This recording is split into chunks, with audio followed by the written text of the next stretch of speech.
आलिमा ज़ैनब शब्बीर मुल्ला जाएं और अपनी तकरीर पेश करें। तलबा पूरे ध्यान और तवज्जो से इन तारीखी वाक़ियात को ज़हन नशीन करना है, गौर से इन तकरीर को सुनना है। शहादत का जुनून और जज्बाए ईमान, शहादत का जुनून और जज्बाए ईमान बनता है, मोहब्बत अमन और इंसाफ की पहचान बनता है। शहादत का जुनून और जज्बाए ईमान बनता है, मोहब्बत अमन और इंसाफ की पहचान बनता है।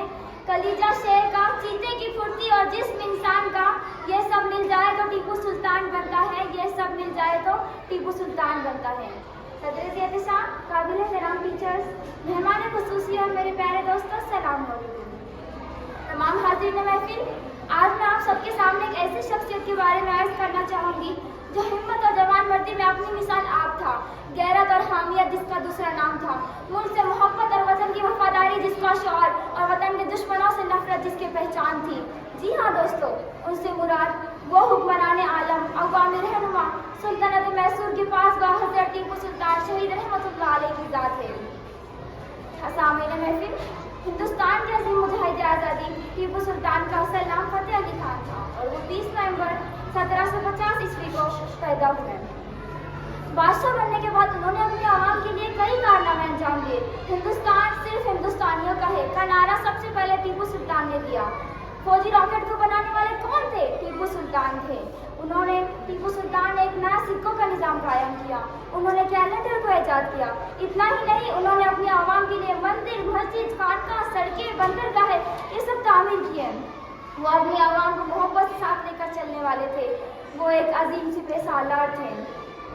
सदर अली वक़ार, टीपू सुल्तान बचपन ही से बहुत बहादुर थे।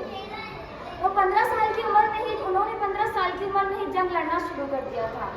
उनको शेर मैसूर, मैसूर का टाइगर ये नाम से तभी से पुकारा जाने लगा जब बचपन में उन्होंने शेर को मार भगाया था।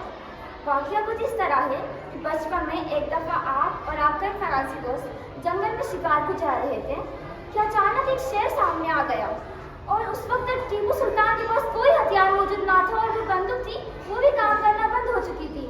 तो शेर आप पर हमला करने लगा। उस वक्त बचपन की बात है, आप शेर से डरे नहीं, आपने शेर का डट कर मुकाबला किया, उसका सामना किया, उससे लड़ने लगे और उसका जबड़ा फाड़ दिया। तब से उनको शेर मैसूर, मैसूर का टाइगर के नाम से जाना जाता है। वो कहते हैं ना, शेर और तलवार से तो नामर्द डरा करते हैं, टीपू तो वो शेर है जो शेरों को भी डराया करते हैं। तमाम हाज़रीन महफिल, टीपू सुल्तान ने अंग्रेजों के साथ 4 ज़बरदस्त जंगें लड़ी जिसमें अंग्रेजों को उनकी ताकत का पता चल चुका था। लिहाजा इस शेर दिल हुक्मरान को ख़त्म करने के लिए अंग्रेजों ने आस्तीन के साथ पालना शुरू कर दिया। तो मीर जाफर सादिक ने अब गद्दारी कर दी। वो अंग्रेजों से जा मिला और टीपू सुल्तान के जो किले में जो तोपे थे ना, उसमें बारूद की बजाय मिट्टी को भर दिया। अब 4 मई का दिन 1499 ईस्वी को टीपू सुल्तान ज़ोहर की नमाज के बाद बैठे थे। अभी खाना खाने ही वाले थे कि एक खबर आई कि टीपू सुल्तान अब्दुल गफ्फार शहीद हो गया है। वो उनका एक करीबी दोस्त था, वो शहीद हो गया है और सिरंगा पिटक का जो किला था उसके दरवाजे में अंग्रेज घुस चुके हैं। तो वो खाने को छोड़ देते हैं, तलवार मंगाते हैं, बंदूक को अपने गले में लटकाते हैं और अपने घोड़ा ताउन था उसको भगाते हैं। और ये तारीखी मुग़ल्ला कहते हैं कि आज फैसले का दिन है। वो कहते हैं ना, हर कोई शेर जैसा जिगर नहीं रखता, जो खुद तलवार हो वो खंजर नहीं रखता, जो शौक रखता है पीने का जामे शहादत, जो शौक रखता है पीने का जामे शहादत, वो खौफ दुश्मन का अपने अंदर नहीं रखता, वो खौफ दुश्मन का अपने अंदर नहीं रखता। वो तन्हा लड़ा है हज़ारों की मजलिस में, वो तन्हा लड़ा है हज़ारों की मजलिस में। टीपू अपने पीछे फौजों का समंदर नहीं रखता, टीपू अपने पीछे फौजों का समंदर नहीं रखता। सामईन किराम, अब टीपू अंग्रेजों से तन्हा मुकाबला करते हैं। वो अभी जब दूसरे दरवाजे से जाना चाहे बाहर, तो गद्दार वतन मीर जाफर सादिक ने वो दरवाज़ा बंद कर दिया। अब वो लड़ रहे हैं। आप अंदाज़ा लगाइए कि वो शख्स ज़ोहर से नमाज मगरिब तक लड़ रहा है। मगरिब का वक्त आ चुका है, वो लड़ रहा है और वो लड़ रहा है। एक आदमी उनकी इस हालत को देखकर कहता है कि खुफिया दरवाजे से भाग जाओ। मैं आपको एक खुफिया दरवाजे को बताता हूँ, उस दरवाजे से आप भाग जाओ। और टीपू सुल्तान के तारीखी मुग़ल्ला कहते हैं कि शेर की एक दिन की ज़िंदगी की गिदड़ की 100 साल ज़िंदगी से बेहतर है। टीपू सुल्तान का एक मुस्लिम खादिम था। वो भी अंग्रेजों को अपना जमीन बेच चुका था, वो भी गद्दार वतन हो चुका था। टीपू लड़ते लड़ते पलट पलट कर उससे कहते कि थोड़ा पानी पिला दे, थोड़ा पानी पिला दे। और वो गद्दार वतन, वो नमक हराम ने आपको पानी पीने को नहीं दिया। चुनांचा जोहर से मगरिब आ गई, सूरज गुरूब होने वाला है।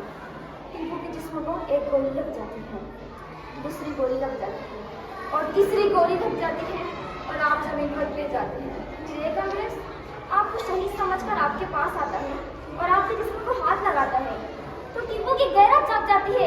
टीपू अपनी जिंदगी की आखिरी सांसें ले रहे होते हैं और वो सब जब आपके जिस्म को हाथ लगाता है तो आपकी गैरत जाग जाती है।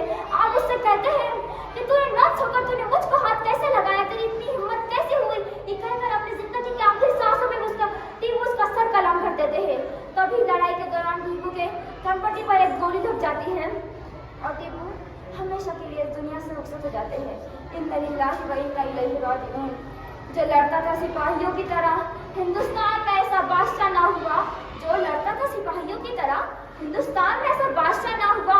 रूह तो हो गई तन से जुदा, मगर हाथ से तलवार जुदा ना हुआ, मगर हाथ से तलवार जुदा ना हुआ। तमाम हाज़रीन महफिल, किसी लिखने वाले ने भी क्या खूब लिखा है कि अगर अपनों में ही मुनाफिकत और गद्दारीपन हो जाए तो मैदान में खड़ा शेर भी कुत्तों से बाजी हार जाता है। चुनांचा टीपू की नाश को जिंदा समझकर 3 दिन तक अंग्रेज उनसे डर कर उनके पास नहीं जाते। अंग्रेज का एक सिपाही जनरल हांस उनके करीब जाता है, फिर उनको शहीद पाकर उनको सैल्यूट करता है और कहता है कि मैंने जिंदगी में आज तक इससे ज्यादा बहादुर इंसान नहीं देखा। कहकर वो अपना तारीखी मकबला कहता है कि आज से हिंदुस्तान हमारा है और दुनिया की कोई भी ताकत हमें हमारी राह को नहीं रोक सकती। ये कहता है और अंग्रेज हिंदुस्तान पर काबिज हो जाते हैं। पर टीपू सुल्तान ने जो आज़ादी की आग को सिलगाया था वो आग सिलगती रहती है और 150 साल के बाद अंग्रेजों को हिंदुस्तान से रुखसत होना पड़ता है। इतना शेयर करकर मैं अपनी तकरीर को खत्म करना चाहूँगी। आज़ादी की आग थी दिल में और जंग का इरादा था, आज़ादी की आग थी दिल में और जंग का इरादा था। शेरों सी ललकार थी उसकी और खून में उबाल ज़्यादा था, शेरों सी ललकार थी उसकी, खून में उबाल ज़्यादा था। मुल्क का हमनवा और पहला निगहबान था वो, मुल्क का हमनवा और पहला निगहबान था वो।